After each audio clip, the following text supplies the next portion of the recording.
construir esse personagem, a gente teve uma pesquisa grande no sentido do universo interno desse personagem, do que se passa dentro da cabeça dele, as imagens que ele tem, as vozes que ele escuta.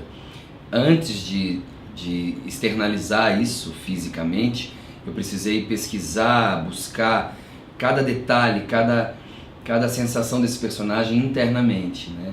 Porque é um limiar muito tênue entre a loucura e a normalidade. Esse personagem ele é visto como louco, mas na verdade ele acaba sendo o mais lúcido da família. A gente se questionou muito sobre essa questão da loucura e da deficiência mental, na verdade. Será que ele tem algum grau de autismo? Será que ele tem a síndrome de Asperger? Será que há algum tipo de psicose? E na verdade essas respostas elas não interessam. Na verdade, o que interessa é que existe uma dinâmica familiar onde esse louco, entre aspas, está inserido, e aí você vê que a loucura passa por todos da família, porque na verdade é uma construção, né? A gente vai vendo as relações, como elas se criam e a forma de reagir desse personagem. Então é muito interessante porque esse personagem é aquele que acaba falando aquilo que ninguém quer ouvir. Quando dá aquele silêncio na família, no jantar, e surge alguém com um comentário que todo mundo fala, meu Deus, cala a boca dele, né? Melhor ele não falar nada, fala alguma coisa antes dele, porque ele vai falar algo que vai acabar incomodando porque é real, porque é verdade. Então, muitas vezes na sociedade a gente precisa não tocar em certos assuntos, né? A gente precisa usar determinadas máscaras sociais, e esse personagem, quase com uma inocência infantil, e aí é que a gente pensa que existe algum tipo de retardo ou alguma questão assim, mas isso realmente não importa, porque ele está falando de algo muito pertinente, que é a questão das relações mais humanas. Esse personagem ele acaba destacando em outros personagens o machismo, a hipocrisia, a falta de empatia nas pessoas, e é isso que ele tenta resgatar ali, mesmo que seja afrontando alguém. Bom, eu já fiz vários personagens, né, que transitam por essa questão da loucura, desse universo interno, dessa dificuldade às vezes de se adequar a uma normalidade, a um padrão social, né? Então é interessante entender que assim, eu acabo fazendo uma pesquisa dessas mentes, né? Desse tipo de compreensão do mundo, que às vezes a gente acha que é uma compreensão que está fora do normal, ou que não consegue se adaptar, mas muitas vezes essas pessoas têm um olhar muito apurado e muito lúcido sobre a realidade, sobre as relações, né? Então, de novo, o que eu penso em todos esses personagens que eu passo é no contexto familiar, no contexto assim da dinâmica familiar. Como é que é a relação com o pai, como é que é a relação com a mãe, como é a relação com as pessoas, como é que ele reage, quais são as imagens dessa figura, né? O que está no inconsciente dele que se manifesta, né, a partir das relações. E muitas vezes são ambientes hostis, opressores, né? Porque essas pessoas elas acabam sendo abafadas, tendo suas opiniões, suas vozes abafadas, né? Não fala nada não, que você não é normal, né? E será que é assim mesmo? Qual é o limite para a normalidade, né? Que significa ser normal, ser louco nesse nosso universo, né? E o Lacan tem uma frase muito importante, assim, que né, não é louco quem quer, só é louco quem pode. Porque ele quer dizer assim que isso é uma questão psíquica, de uma cisão com o mundo, de uma ruptura com a realidade. E não dá para eu dizer, fiquei louco, porque eu não rompi com a realidade, eu estou na realidade. A loucura ela é algo que foge do controle mesmo, é quase como uma defesa do corpo. No meu trabalho com a psicologia, eu sempre busquei me aprofundar e estudar muito. Tive o privilégio de poder clinicar durante 2 anos no estágio na faculdade e também 1 ano de clínica aqui em São Paulo, e sempre tive muito respeito pelo ser humano. O que eu acho que é muito importante é você não ter uma norma do que é ser humano para aplicar em alguém, para normatizar a pessoa, né? A ideia é diminuir o sofrimento psíquico daquela pessoa. Mas acima de tudo, existe um encontro entre duas pessoas e essa relação que vai se criando. Acho que o mais importante numa relação psicanalítica ou de terapia é a construção do vínculo. Quando você se vincula a alguém, você passa a confiar nessa pessoa, e você sabe que você pode contar com ela, o mundo se transforma, entendeu? Durante esse percurso da psicologia, eu senti falta dos meus personagens, eu senti falta de estar no palco, de estar com as pessoas, né? De colocar em foco algumas questões. Então são trabalhos que se complementam, mas são atividades de naturezas muito diferentes, muito distintas, né? Um psicólogo precisa estar ali, precisa dar conta de tudo aquilo. Quando eu vi que na verdade estava me gerando uma ansiedade porque eu ainda precisava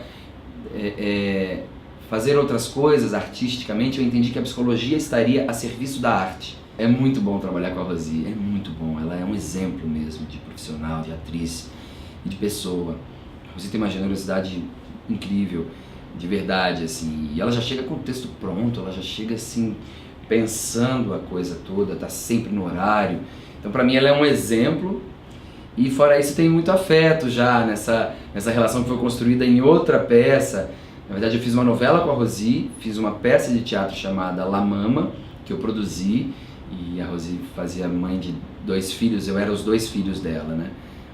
Um bonito e um feio, né? Um desorganizado e o outro organizado demais, tinha esse contraste entre os filhos. E sim, a gente já tem uma relação, né, das antigas que acaba também refletindo ali como uma boa relação no palco. É outra mãe, é outro filho, são outras questões, mas de alguma forma a gente está ali de novo, né? Essas coisas vão se misturando. Isso que é bonito também do teatro, da arte, porque a gente se mistura com os nossos personagens, a gente se mistura com as pessoas que estão com a gente naquela etapa toda.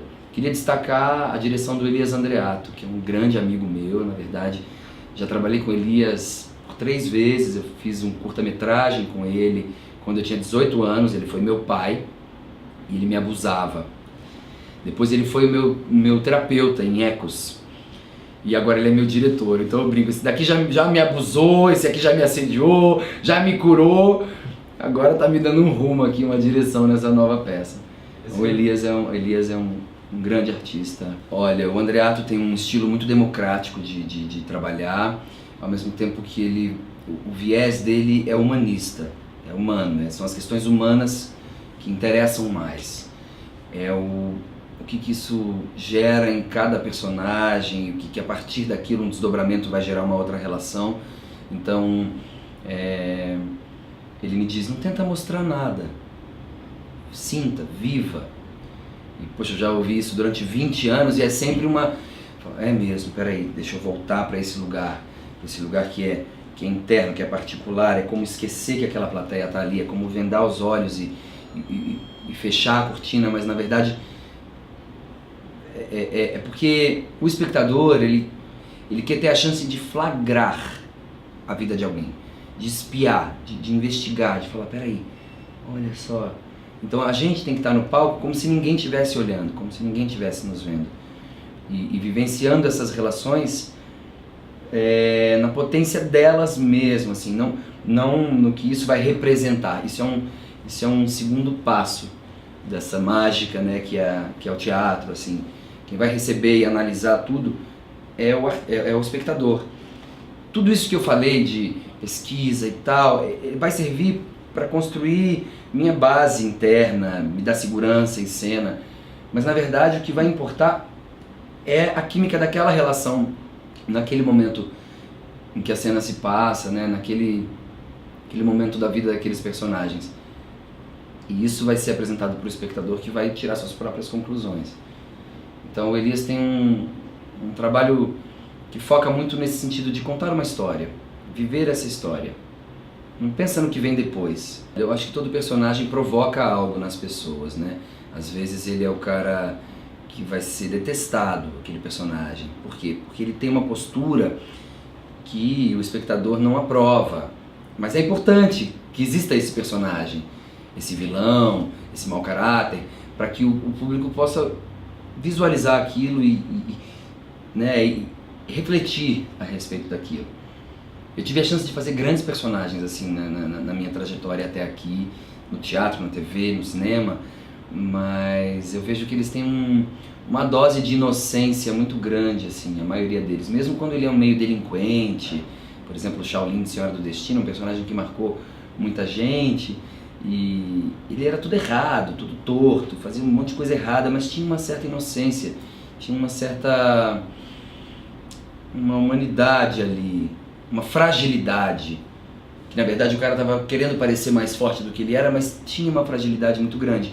Então, a minha vontade é conseguir acessar essa fragilidade, ao mesmo tempo que eu estou tentando disfarçar isso para o público, né?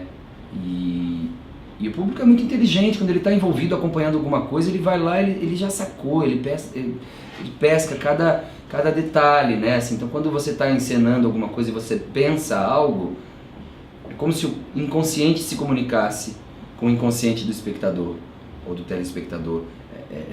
Eu não disse nada, mas estou dizendo algo aqui, você está captando. Então é muito legal pensar nesse sentido, assim, de que do não dito, do invisível, do oculto, do que uma energia pode gerar na outra pessoa. Então eu sempre penso nos meus personagens dessa maneira. Obviamente, já passei por todos os gêneros, praticamente. Já fiz comédia, drama, tragédia, já fiz teatro infantil, teatro de rua, teatro escola, já fiz, cara, todo tipo de coisa. E então você vai ganhando, assim, mais recursos, né? Para você desenvolver seus trabalhos. E gosto de passar por vários gêneros, né? Teatro contemporâneo, teatro mais arcaico, vamos dizer assim, dança, artes visuais. Eu gosto de transitar por todo tipo de arte, assim. Por isso que eu entendi que meu viés, ele é artístico, meu lugar é na arte mesmo. Esse contraste, essa complexidade, essa dubiedade dos personagens me interessa muito, porque eu acho que vai interessar o público também.